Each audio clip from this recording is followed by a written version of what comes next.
encore une fois, c'est pour terminer sur une mise en relation avec la situation russo-ukrainienne. Vous savez, ce conflit est également regardé en dehors de l'Europe, même s'il nous concerne au premier chef.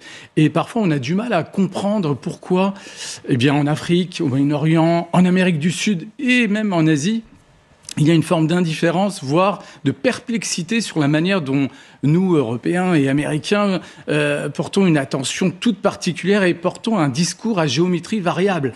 C'est-à-dire qu'on condamne, par exemple, l'occupation de l'Ukraine, à très juste titre.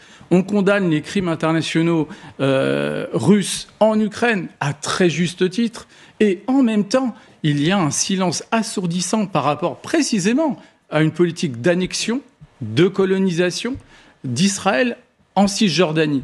Et ce contraste, eh bien, il devient insupportable pour une partie de l'opinion publique mondiale qui, en fait, se demande ce que signifie ce discours à géométrie variable et avec une vraie conséquence. La conséquence politique, quelle est-elle ? C'est le déficit de crédibilité de notre propre discours. C'est-à-dire qu'à un moment donné, lorsqu'on essaie de convaincre nos partenaires africains, du Moyen-Orient ou sud-américains, au moment de condamner la Russie au sein de l'Assemblée générale des Nations unies en particulier, on est en position de faiblesse. Parce que, précisément, de facto, on a un discours à géométrie variable.